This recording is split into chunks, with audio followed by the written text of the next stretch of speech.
Nasubukan mo na ba ito sa galunggong mga kanoypi? Kung hindi pa, panoorin mo ang video na ito dahil for today's recipe ay magluluto tayo ng galunggong recipe na siguradong uulit-ulitin mo sa sobrang sarap.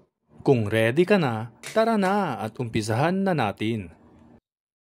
Una nating gawin ay ipan-fry ang liempo o karne ng baboy hanggang sa ito ay magmantika at maprito sa sarili nitong mantika. Lagyan natin ng kaunting asin para magkaroon ng lasa.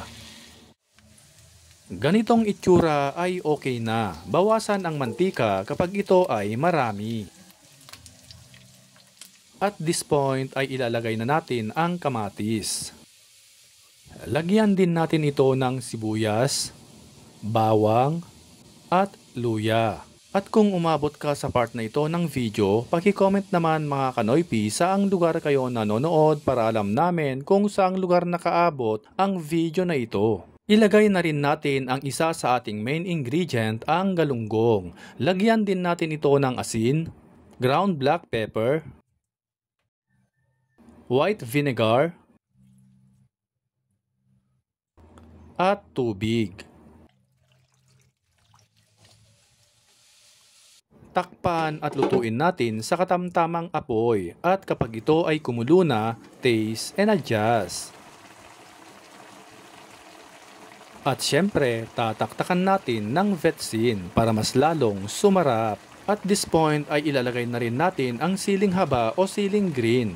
Lagyan din natin ito ng siling labuyo para magkaroon naman ng kaunting sipa.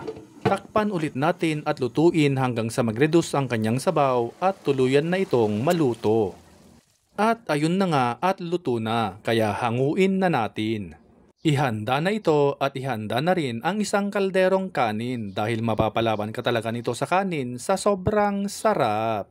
Kita nyo naman mga kanoypi, itsura pa lang nakakatakam na at sabaw pa lang solve ka na.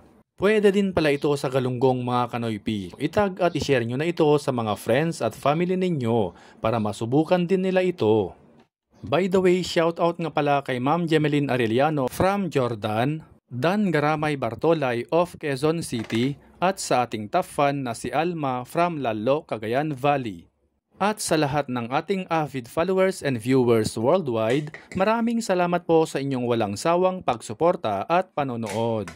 At kung di ka pa nakafollow sa aming page, ay mag-follow ka na para updated ka lagi sa aming bagong recipe. Hanggang sa muli! Kain na mga kanoypi!